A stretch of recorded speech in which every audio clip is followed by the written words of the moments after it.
যতটুকু প্রাপ্য ততটুকুই। সাবেক আইজিপি চৌধুরী আল মামুন তার যে রায়টি এসেছে তাকে সেটি আমরা প্রত্যাখ্যান করছি এবং সেই রায়ের বিরুদ্ধে আমরা আমাদের শহীদ পরিবার এবং আহতদের পক্ষ থেকে আমরা উচ্চ আদালতে আপিল করব এবং আমাদের ইচ্ছা সেই চৌধুরী আল মামুন সাবেক আইজিপি তাকে ন্যূনতম যাবজ্জীবন কারাদণ্ড দেওয়া হোক।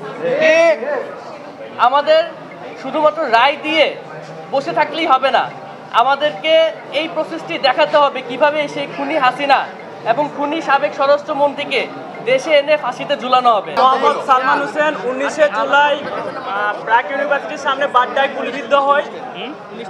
আজকে যে আমাদের কাঙ্ক্ষিত প্রায় 1.5 বছর ধরে আমরা অপেক্ষায় ছিলাম কবে আমরা আমাদের খুনিদের সাজা আমরা দেখব।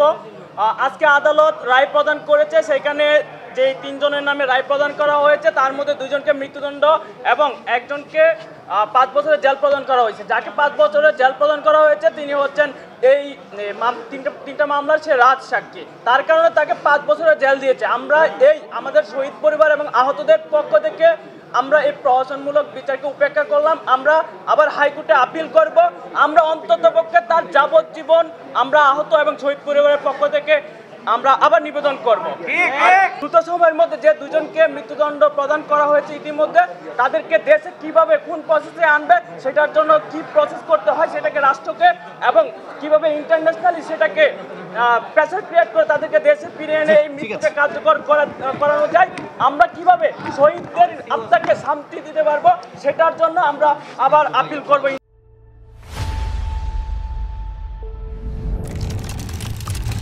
আইজিপির যে 5 বছরের কারাদণ্ড দেওয়া হয়েছে এতে আমরা কেউ খুশি না। আমরা তার যাবজ্জীবন কারাদণ্ড চাই এবং যারা আইনের আওতায় এখনও আছে পর্যায়ক্রমে তাদের কিভাবে তাদের রায়গুলো খুব তাড়াতাড়ি দেওয়া হবে এটা আমার মনে হয় এটাও আমাদের আকাঙ্ক্ষা এখনও পূরণ হয়নি। যে 2 জন হয়েছে সেই বলে আমরা খুশি তা না, আমরা তাদের রায়টাও খুব দ্রুত জানতে চাই এবং শেখ হাসিনার মতন আশা করতে চাই যে তার বাবার মৃত্যুর ফাঁসি যদি এতকাল পরে সে করতে পারে তাহলে আমরাও দেশে নিয়ে এসে তাদের সকলকে আমরা এই ফাঁসির রায়। সর্বপ্রথম যদি পলাতক খুনি শেখ হাসিনা রায়ের কথা বলি, তার যে ফাঁসির রায় প্রথমে শোনানো হয় এবং সেটাতে আমরা সবাই সন্তুষ্ট, আমরা আহত এবং শহীদ পরিবার। দ্বিতীয়ত তৎকালীন স্বরাষ্ট্রমন্ত্রী আসাদুজ্জামান খান কামালের কথা যদি বলি সেই ক্ষেত্রে তারও ফাঁসির রায় শোনানো হয় এবং সেটাতেও আমরা সন্তুষ্ট। কিন্তু আইজিপি চৌধুরী আব্দুল্লাহ মামুনকে যেহেতু সে রাজসাক্ষী হয়েছে সেই পরিপ্রেক্ষিতে তাকে 5 বছরের সাজা শোনানো হয়েছে, যেটাতে আমরা সন্তুষ্ট না। কারণ সে যতটুকু যা অপরাধ করেছে 5 বছর কিছুই না, আমরা ন্যূনতম তার যাবজ্জীবন কারাদণ্ড চাই এবং শুধু রায়তেই আমরা সন্তুষ্ট না, আমরা চাই যেই 2 জনের ফাঁসির রায় শোনানো হয়েছে তাদেরকে যেখান থেকে পারবে এই সরকার ধরে নিয়ে আসবে এবং যত দ্রুত সম্ভব তার যে রায় সেটা কার্যকর হবে। শহীদ পরিবার এবং আহত পরিবার কেউই সন্তুষ্ট না।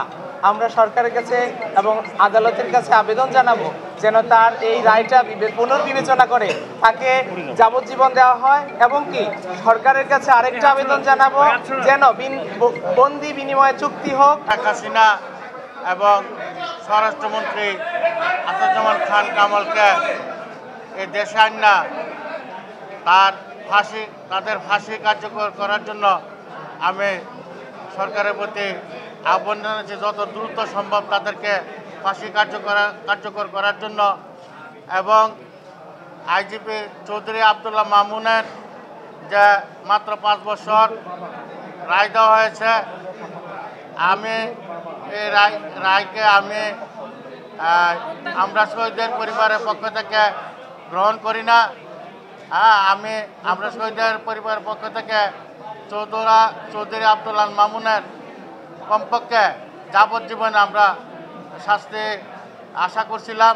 এই শেখ হাসিনা শুধু ফ্যাসিস্ট নয়, ফ্যাসিস্ট বললে কম হবে, শেখ হাসিনা একজন দানব কন্যা। অতি দ্রুত তাদেরকে দেশে এনে এই ফাঁসি কার্যকর করা আমাদের একটা আশা আকাঙ্ক্ষা।